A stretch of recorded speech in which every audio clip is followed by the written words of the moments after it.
자, 여러분 다들 주목해주세요. 오늘 이 해설 시간에는 진짜 기가 막힌 조선시대 트루크라임, 정치 스릴러 한 편을 칠판에 쫙 풀어볼 겁니다. 보통 고전 문학하면 왠지 하품부터 나올 것 같잖아요. 아유, 절대 아닙니다. 오늘 우리가 파헤칠 이 작품은요, 그야말로 권력의 암투, 부패한 관리, 그리고 그에 맞서서 논리로 아주 뼈를 때려버리는 이른바 팩트 폭행이 난무하는 엄청난 이야기거든요. 바로 이광정의 김순보전입니다. 다윗과 골리앗의 싸움처럼 완전 흥미진진한 17세기 사건 현장 속으로 지금 바로 뛰어들어 보겠습니다. 오늘 칠판에 적힌 내용 한번 쓱 볼까요? 첫 번째 어이없는 조작 사건부터 시작해서 마지막 6번째 사회적 의미까지 차근차근 짚어보면서 이야기의 진짜 진실을 추적해볼 겁니다. 길게 끌 것 없이 첫 번째 사건 현장으로 바로 넘어가 보죠. 첫 번째, 어이없는 반역 조작 사건입니다. 평범했던 가족 잔치가 하루아침에 국가 반역 모의로 둔갑해버립니다. 여러분, 진짜 한번 상상해보세요. 주말에 온 가족이 모여서 삼겹살 구워 먹고 동네 잔치를 막 신나게 벌이고 있는데 갑자기 무장한 군인들이 들이닥쳐서 여러분을 국가 전복 테러리스트로 몬다면 어떨까요? 황당한 걸 넘어서 공포 그 자체겠죠? 바로 이 말도 안 되는 일이 사건의 시작입니다. 해마다 하던 평화로운 잔치에 아주 악질적인 인간 하나가 등장하거든요. 정양빈이라는 자인데 이전에 반란군 쪽에 붙었다가 실패하니까 다시 관군에 붙어서 어떻게든 한 자리 차지해보려는 기회주의자의 끝판왕이었어요. 이 정양빈이 그냥 고기 구워 먹던 사람들을 반란군 우두머리로 조작해서 자기 출세길을 열려고 끔찍한 음모를 꾸민 겁니다. 진짜 억울하게 누명을 씌운 거죠. 두 번째, 기회주의자와 팩트폭행입니다. 여기서 우리 주인공 김순부의 사이다 같은 정면 돌파가 시작됩니다. 가문 전체가 그야말로 멸족당할 위기에 처하자 드디어 주인공 김순부가 등판합니다. 자신을 불법으로 체포하러 온 군인들한테 딱 쏘아붙인 명대사예요. 진짜 엄청난 패기 아닙니까? 칼 차고 온 공권력 앞에서 덜덜 떨기는커녕 절차적 정당성을 따져 묻는 겁니다. 영장도 없이 어딜 함부로 잡아가냐. 이 당당한 기세에 포졸들조차 기가 팍 눌려서 감히 그를 건드리지도 못했어요. 자, 이제 관아로 불려간 김순부가 보여주는 가장 통쾌한 장면입니다. 정양빈의 그 억지 주장을 순도 100%의 논리로 완전히 산산조각 내버려요. 야, 우리가 반역을 모의할 거였으면 깊은 산속에 꽁꽁 숨어서 했겠지. 어찌 사또가 있는 관청 앞 이 밝은 대낮에 수백 명이 모여서 풍악을 울리며 놀았겠냐? 어떠신가요? 진짜 반박불가 완벽한 팩트 폭행이죠?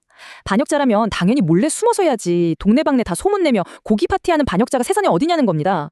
이 완벽한 논리 앞에 그 부패한 관리조차 할 말을 잃고 김순부를 풀어주게 됩니다.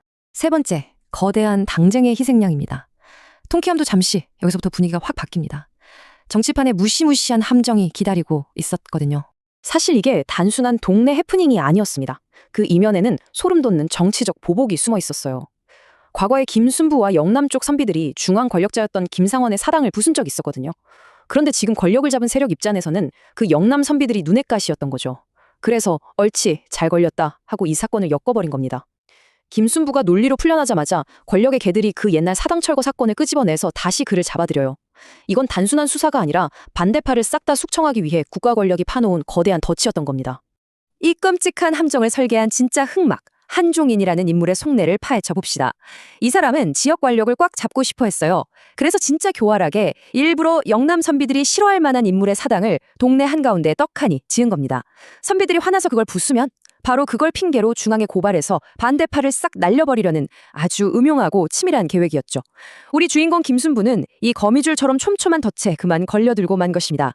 네 번째, 가족을 지킨 당당한 죽음입니다. 이제 홀로 짊어진 너무나도 숭고한 희생의 시간이 다가옵니다. 그 거대한 국가 권력 앞에 홀로 선 김순부에게 가혹한 선택의 순간이 옵니다. 여기서 이 사건을 일으킨 정양빈과 피해자인 김순부 두 사람의 마음속 진짜 동기를 한번 비교해보세요. 정양빈은 오직 자기 과거 덮고 자기 혼자 출세하겠다는 철저히 이기적인 욕망으로 남의 목숨을 파리 목숨처럼 여겼죠. 반면 김순부는 어떨까요? 그의 모든 행동 밑바탕에는 가족과 공동체를 향한 지독한 사랑이 깔려 있었습니다. 내가 희생해서라도 이 억울한 가족들만큼은 살리겠다는 그 마음 하나로 그 지옥 같은 고문을 버텨내고 있었던 겁니다.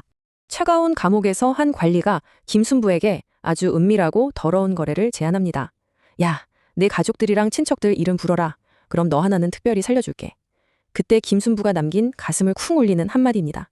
내가 어떻게 그 사람들을 곤경에 빠뜨려 놓고 나 혼자 살겠다고 빠져나가겠냐? 내 목숨 구걸하자고 무고한 사람들을 팔아넘기는 건 차라리 죽는 것보다 더 수치스럽다는 그의 굳은 신념. 진짜 대단하지 않나요? 김순부의 마지막을 함께 보시죠. 끝까지 거짓 자백을 거부하던 그는 그 좁고 더러운 감옥에서 치명적인 전염병인 천연두에 걸리고 맙니다. 심지어 감옥 밖에서 친구가 몰래 위로 편지를 전해주러 왔는데 혹시라도 그 친구나 가족들에게 역병이 옮길까봐 또 정치적 피해가 갈까봐 편지를 뜯어보지도 않고 돌려보내요.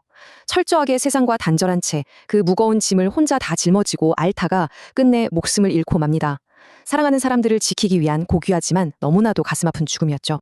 5번째, 작가의 시선과 숨은 의도입니다. 이제 이 작품의 껍질을 까고 핵심으로 들어가 볼 차례입니다. 여러분, 지금까지 숨막히는 스토리를 따라왔는데 작가는 도대체 왜 이렇게 슬픈 이야기를 글로 남겼을까요? 제목이 김순부전이잖아요. 전이라는 문학 갈래의 특징을 꼭 기억하셔야 합니다. 이게 그냥 한 사람의 인생을 처음부터 끝까지 쫙 적고 끝나는 게 아니에요. 앞부분에 스펙타클한 삶을 보여주고 나서 맨 마지막에 작가가 직접 등판합니다. 자, 내가 보기에 이 사람은 이렇다 하고 날카로운 평가를 내리거든요. 작가가 진짜 우리한테 하고 싶었던 말은 바로 이 마지막 논평에 다 숨어 있습니다. 작가의 마지막 논평을 한번 뜯어볼까요? 작가가 김순부 머리 좋은 거, 글 잘 쓰는 거, 입이 마르도록 칭찬을 해요. 근데 진짜 주목해야 할 포인트는 작가가 말하지 않은 것에 있습니다. 이렇게 잘난 사람인데 김순부가 후대 역사에 무슨 영향을 미쳤는지에 대해서는 단 한 줄도 적지 않았어요.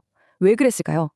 그 폭력적인 권력 앞에서 너무 일찍, 너무 허무하게 꺾여버렸기 때문에 세상에 자기 재능을 펼쳐볼 기회조차 없었다는 걸 보여주는 겁니다. 작가는 바로 이 기가 막힌 안타까움, 이 시대의 비극을 우리에게 고발하고 싶었던 거죠. 드디어 마지막 6번째, 개인의 실패인가, 사회의 실패인가입니다. 시대를 향해 던지는 아주 날카로운 질문이죠. 오늘 우리가 본 이 이야기는 그냥 착한 주인공이 나쁜 놈한테 당해서 슬프다로 끝날 뻔한 스토리가 절대 아닙니다. 개인의 서사를 훌쩍 넘어서 우리 사회 전체를 향해 아주 묵직한 돌직구를 던지고 있어요. 여러분 스스로에게 한번 이 질문을 던져보세요. 천재적인 재능과 누구보다 굳건한 도덕성을 가진 인물이 저 부패한 권력의 장단질에 속절없이 무너져야만 했던 이 현실, 이걸 그저 운이 나빴던 한 사람의 개인적인 비극으로 치부할 수 있을까요? 아니면 저런 훌륭한 인재 하나 지켜내지 못하고 짓밟아버린 시대와 시스템의 완벽한 실패로 봐야 할까요? 오늘 만나본 김순부의 그 당당했던 외침, 그리고 가슴 아픈 선택을 떠올려 보시면서 깊이 한번 생각해 보셨으면 좋겠습니다. 자, 오늘 제가 준비한 흥미진진한 해설은 여기까지입니다. 이 질문에 대한 여러분만의 답을 꼭 찾아보시길 바랍니다.